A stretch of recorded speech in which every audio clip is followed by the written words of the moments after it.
Welcome to Central Methodist University post-game report. I'm staying here alongside women's basketball head coach James Arnold following their victory against the Evangel Crusaders here tonight by a final score of 61-49. Coach, I think the biggest story of tonight's game, though, was your defense. You guys held them to a field goal percentage of 35%, only 23% in the first half. Can you just talk about that? Well, we worked really hard in the last couple of practices, really getting out and denying and playing and playing more pressure defense, showing more urgency and intensity in defense, and I thought we did that for the most part tonight. A little bit of a stretch in the second half where Evangel made some really nice adjustments and took one of our guards into the block and posted up, and that kind of hurt us a little bit there, but we fought back, and but for the most part, other than a 5-6 minute span, I thought the kids really did a nice job of denying and playing good pressure defense.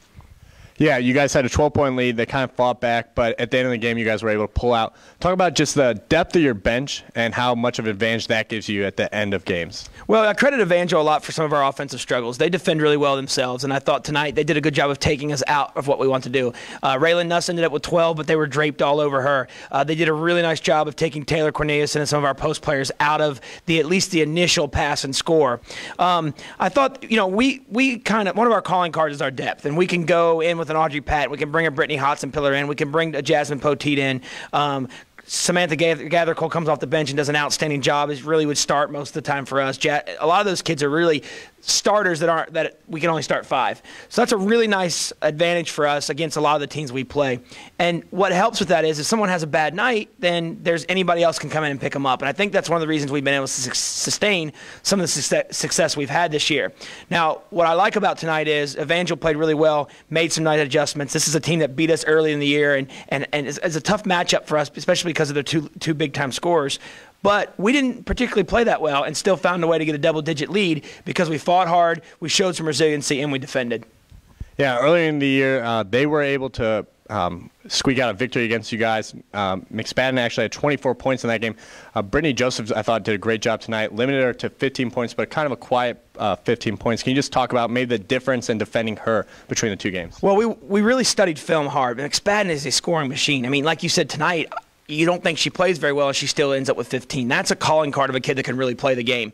She's such a threat from the perimeter as well as in the block. And at their place, we allowed entirely too many looks, and she canned them. She had 5 threes in the air. She shot 80-some% from the floor, and she's a weapon. So we had our men's scout team come in. We have Dylan Young, who's built just like her, duplicate her the last couple days in practice, and really did a nice job for us from a scout team perspective so that BJ could be more prepared for the day. Same thing with Emily Akins. I mean, she is another kid that can really score and is a tough matchup for us. And I thought both Ray Lynn and Nakia and even Kyra, who drew her defensive assignment a little bit, did a nice job of at least, if they were going to score their average, they were at least going to really have to earn them. At their place, they dismantled us both defensively and offensively, and I thought tonight we made some nice adjustments, and the kids really guarded. You guys improved to still undefeated this year on your home court. Talk about just some of the advantages that home court has brought you guys this year. Well, I mean, there's the inherent advantages that you're sleeping in your own bed, you're eating your own food, you're in a rhythm. It's the place you practice every day. We do have a great atmosphere, especially in the second half of our games. The crowds are getting into it. The men's team has been winning. We've been winning. And so winning's going to get more people interested and get them out here. It is nice. You get that security blanket to be at home. Like tonight when they took the lead with 5 minutes to go, I still felt comfortable because we took their best shot that I felt, and I still felt like we had a chance at home to take care of business. So being at home is really nice. We've got some work to do to secure ourselves at least a first-round home playoff game, which is important for us, but we still got some work to do to secure that, and it'd be real nice to figure out a way to get to the top 2 seeds where we could get at least 2 first-round games if we could win the first. We've talked a lot in the past about just the scoring prowess of this team and the many options, but you guys are also the leading scoring defensive team in the conference, and tonight that was your calling card. Is that what you guys are going to need constantly to advance farther down the road? It is, certainly, because the one constant you can always have is defensive pressure. Shots may not fall, you may not get many calls, you may not get to the free throw line, but the one thing you can always rely on is defensive pressure and defensive intensity and defensive teamwork. We've got a little bit of a dilemma at times, and it's been one of our weaknesses that sometimes we have a lineup that can really score, and sometimes we can have a lineup that can really defend, and at times we get too heavy one way or the other. We're still developing some people.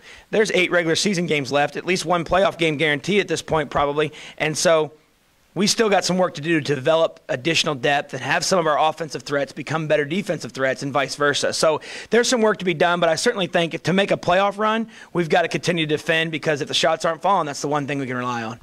You also went to a little bit of a bigger lineup tonight than you have in the past with Corneliuson, Sutton, and Joseph all in the game at the same time. Is that something maybe you'll look to use again in the future, or was it just the matchup tonight? Well, we've used it a couple times. We had some success with it against Baker, and we held Baker, who's the leading scorer in the scoring team in the league in conference play, to 61 in regulation. Just didn't get it done before we lost in double overtime. And BJ has the ability to defend threes, and when they went to the point where they were matching up inside with one of our guards, we needed to respond with that. Tawana Sutton has the ability to shoot from the perimeter well, and so that kind of gives us some flexibility. The problem with that is we really don't have a ton of flexibility then with substitutions, and we have to go big or small. But certainly in spots, we have the kind of lineup that's kind of Rubik's Cube-like. We're able to push buttons and play 3 or 4 high school point guards on the floor at the same time, play 3 or 4 forwards on the floor at the same time, and those matchups can make us successful.